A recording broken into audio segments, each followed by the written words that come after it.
বিজয়ের আরও এক ধাপ উত্তরণের জন্য অভিনন্দন। জুলাই ঘোষণাপত্র সফলভাবে প্রণয়নের এই কঠিন কাজের সাথে যুক্ত সকলকে আন্তরিক ধন্যবাদ এবং মোবারকবাদ।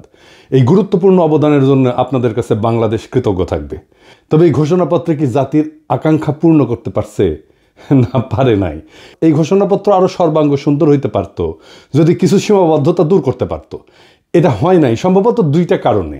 এক, রাজনৈতিক দলগুলোর মধ্যে অর্গানিক ইন্টেলেকচুয়াল ক্যাপাসিটি বা বুদ্ধিবৃত্তিক ক্যাপাসিটি এটা না থাকা, বা নেহায়েতি বিপ্লবের আকাঙ্ক্ষা বুঝতে ব্যর্থ হওয়া। আমি এই জন্যই বলি যে বিপ্লবের আকাঙ্ক্ষা প্রচলিত রাজনৈতিক দলগুলো ধারণ করতে না পারলে নতুন রাজনৈতিক শক্তি উত্থিত হবে।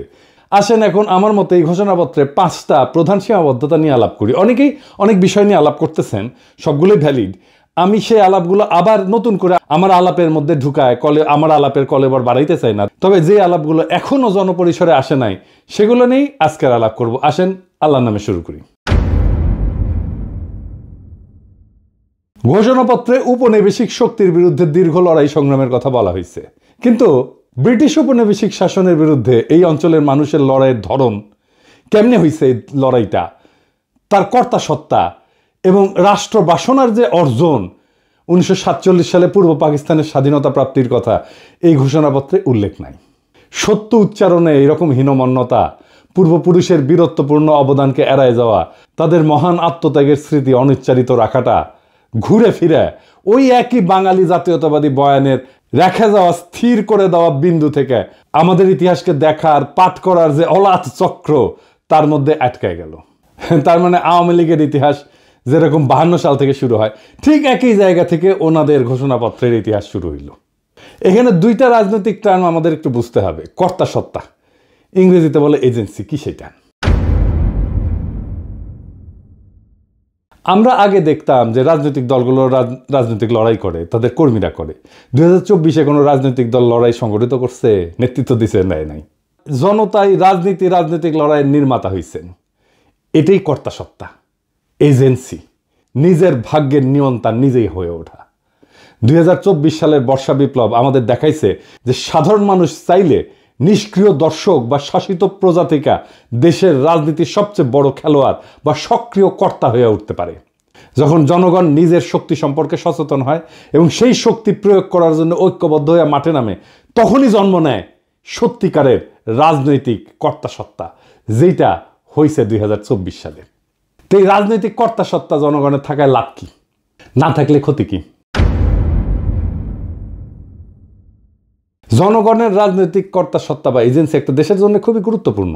সহজ ভাষায় এইটা হলো জনগণের সেই ক্ষমতা যার মাধ্যমে তারা নিজেদের ভাগ্য নির্ধারণে সক্রিয় ভূমিকা পালন করে। এর থাকা বা না থাকার উপরে দেশের ভবিষ্যৎ এবং নাগরিকদের জীবনযাত্রার মান নির্ভর করে। যখন একটা দেশের মানুষের রাজনৈতিক এজেন্সি বা কর্তা সত্তা থাকে, তার অনেক ভালো ফল আছে। যেমন সরকারের জবাবদিহিতার স্বচ্ছতা নিশ্চিত হয়। জনগণ যখন সক্রিয় থাকে তখন সরকার যা খুশি তাই করতে পারে না। শাসকেরা জনগণের কাছে তাদের কাজের জন্য জবাবদিহি করতে বাধ্য থাকে। জনগণ প্রশ্ন করতে পারে, সমালোচনা করতে পারে এবং নির্বাচনের মাধ্যমে সরকারকে ক্ষমতা থেকে সরাইতেও পারে। এই এজেন্সি আমরা হারাই ফেলছিলাম। নাগরিক অধিকার সুরক্ষিত থাকে, মানে রাজনৈতিকভাবে সচেতন এবং সক্রিয় জনগণ তাদের সাংবিধানিক এবং মানবিক অধিকার, যেমন বাক স্বাধীনতা, সমাবেশের স্বাধীনতা, ন্যায় বিচার পাওয়ার অধিকার, এই সম্পর্কে সজাগ থাকে। কোনো সরকার এই অধিকারগুলো কেড়ে নেওয়ার চেষ্টা করলে জনগণ ঐক্যবদ্ধভাবে প্রতিরোধ গড়ে তোলে, যেটা আমরা করছিলাম। হাসিনা এগুলো সবগুলো আমাদের কেড়ে নিয়েছিল। এর ফলে রাষ্ট্রের সুশাসন এবং স্থিতিশীলতা প্রতিষ্ঠা পায়। যেমন জনগণ যখন নীতি নির্ধারণের প্রক্রিয়ায় অংশগ্রহণ করে তখন সরকারের গৃহীত সিদ্ধান্তগুলো আরও বাস্তবসম্মত হয়, গণমুখী হয়। এর ফলে সামাজিক উত্তেজনা কমে এবং দীর্ঘমেয়াদী রাজনৈতিক স্থিতিশীলতা তৈরি হয়। জনগণ অনুভব করে যে রাষ্ট্র তাদের কথা শোনে। 4 নাম্বার, সামাজিক ন্যায় বিচার এবং সমতা বৃদ্ধি পায়। সমাজের প্রান্তিক, দরিদ্র, অনগ্রসর এবং সুবিধাবঞ্চিত গোষ্ঠীগুলো তাদের এজেন্সির মাধ্যমে নিজেদের দাবি দাওয়া তুলে ধরতে পারে। এর ফলে রাষ্ট্র তাদের প্রতি নজর দিতে বাধ্য হয় এবং সমাজে অর্থনৈতিক এবং সামাজিক বৈষম্য কমে আসে। যেমন ধরেন শ্রমিক সংগঠনগুলো তাদের কর্তা সত্তা প্রয়োগ করে ন্যায্য মজুরি এবং নিরাপদ কর্মপরিবেশ আদায় করে নিতে পারে। এবং 5 নাম্বার, জাতীয়তাবোধ এবং দেশপ্রেম শক্তিশালী হয়। যখন জনগণ মনে করে যে দেশটা তাদের এবং দেশের ভালো মন্দে তাদের ভূমিকা আছে, তখন তাদের মধ্যে স্বাভাবিকভাবেই দেশপ্রেম, জাতীয়তাবোধ বৃদ্ধি পায়। তারা দেশের সম্পদ রক্ষা করে, দেশের উন্নয়নে নিজেদেরকে অংশীদার মনে করে। আর যেই দেশে জনগণের রাজনৈতিক এজেন্সি না থাকে সেই দেশে এক অন্ধকার পরিস্থিতি তৈরি হয়। সেই দেশের স্বৈরাচারী আর নিপীড়নমূলক শাসনের জন্ম হয়, যেটা হাসিনার আমলে হয়েছে। শাসকেরা যা খুশি তাই করতে পারে। সরকার ধীরে ধীরে স্বৈরাচারী হয়ে ওঠে এবং জনগণের উপরে নিপীড়ন নির্যাতন চালায়। ভিন্ন মতকে শক্তি দিয়ে দমন করা হয়। হাসিনা যা যা করছে। হাসিনার আমলে আমরা এজেন্সি হারাইছিলাম, আমাদের কর্তা সত্তা হারাইছিলাম। ব্যাপক দুর্নীতি এবং সম্পদ লুণ্ঠন হয়, কারণ সরকারের কোনো জবাবদিহিতা থাকে না। রাষ্ট্রীয় সম্পদকে ব্যক্তিগত সম্পদে পরিণত করা হয়। ক্ষমতাসীন এবং তাদের মদতপুষ্ট একটা গোষ্ঠী ব্যাপক দুর্নীতিতে জড়ায় পড়ে। দেশের সম্পদ বিদেশে পাচার হয়ে যায় এবং সাধারণ মানুষ রাষ্ট্রীয় সম্পদের সুফল থেকে বঞ্চিত হয়। একই জিনিস ঘটছে হাসিনার আমলে। এর ফলে দেশ অর্থনৈতিকভাবে পঙ্গু হয়ে যায়। ধনী গরিবের মধ্যে বৈষম্য আকাশচুম্বী হয়। এজেন্সি না থাকলে নাগরিক অধিকারের চরম লঙ্ঘন হয়। যেখানে এজেন্সি নাই সেখানে অধিকারও নাই। মানুষের কথা বলার স্বাধীনতা, সংবাদপত্রের স্বাধীনতা, এমনকি নিরাপদে বেঁচে থাকার অধিকারও কেড়ে নেওয়া হয়। আইন বিচার ব্যবস্থা ক্ষমতাসীনদের হাতিয়ারে পরিণত হয়। দেখছেন না হাসিনার আমলে যা যা হয়েছে, সব আমাদের এজেন্সি বা কর্তা সত্তা হারানোর ফল। এর ফলে জনগণ দ্বিতীয় শ্রেণীর নাগরিকে পরিণত হয়। তাদের জীবন, সম্পদ, সম্মান সব হুমকির মুখে থাকে এবং জবাবদিহিতা না থাকায় অযোগ্য ব্যক্তিদেরকে গুরুত্বপূর্ণ পদে বসায় এবং দেশের জন্য ক্ষতিকর সব সিদ্ধান্ত নেয়। যেহেতু জনগণ কথা বলতে পারে না, তাই সেই ভুল বা সিদ্ধান্তগুলোই চলতে থাকে এবং রাষ্ট্র হিসেবে দেশটা ব্যর্থ হইতে শুরু করে। এর ফলে শিক্ষা, স্বাস্থ্য, অর্থনীতির মতো সমস্ত গুরুত্বপূর্ণ কাজ ভেঙে পড়ে একে একে এবং দেশের ভবিষ্যৎ অন্ধকার হয়ে যায়। সামাজিক স্থবিরতা দেখা দেয়, হতাশা দেখা দেয়। জনগণ যখন দেখে যে দেশে ভালো মন্দ তাদের কিছুই করার নাই, কিছু যায় আসে না, তখন তাদের মধ্যে তীব্র হতাশাবোধ এবং বিচ্ছিন্নতাবোধ জন্মায়। তরুণ প্রজন্ম দেশের প্রতি আস্থা হারায় ফেলে এবং সুযোগ পেলে দেশ ছেড়ে চলে যেতে চায়। সমাজের সৃষ্টিশীলতা এবং অগ্রগতির পথ বন্ধ হয়ে যায়। তার মানে জনগণের রাজনৈতিক এজেন্সি বা কর্তা সত্তা, এটা হইতেছে একটা সুস্থ কার্যকর রাষ্ট্রের হৃৎপিণ্ড।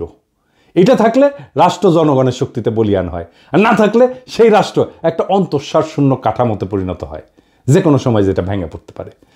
আমরা আমাদের এজেন্সি, আমাদের কর্তা সত্তা এই 2024-এ নিজের হাতে নিতে পারছি। এইটাই 2024-এর বিপ্লবের সবচেয়ে বড় সাফল্য। এইবার আসেন আমাদের জুলাই ঘোষণাপত্রের দ্বিতীয় সীমাবদ্ধতার কথা বলি। বাংলাদেশের সাম্প্রতিক ইতিহাসের গুরুত্বপূর্ণ সবগুলো ঘটনার কথা উল্লেখ আছে এখানে, খুব ভালো। 1975 সালের 7ই নভেম্বরের সিপাহী জনতার বিপ্লবের কথাও আছে, কিন্তু 1975 সালের 15ই আগস্টের বিপ্লবের কথা নাই। কেউ আর তারে অন করে না। এই জন্যেই আওয়ামী লীগ মরসিয়া গাইতে পারে, বঙ্গবল্টু মরে নাই। 1975-এর 15 আগস্ট দেশপ্রেমিক সেনাবাহিনী শেখ মুজিবের বাকশাল সরকারকে উৎখাত করে। সেই বিপ্লব জনতা অভিষিক্ত করে, পথে নামে আসা তাদেরকে অভিনন্দিত করে। সিপাহী জনতার বিপ্লব কি আকাশ থেকে পড়ছে? 90-এর সামরিক স্বৈরাচারের বিরুদ্ধে গণ অভ্যুত্থানের পর 3 জোটের রূপরেখা এটা লেখা হয়েছিল, সেটা লঙ্ঘন করছে।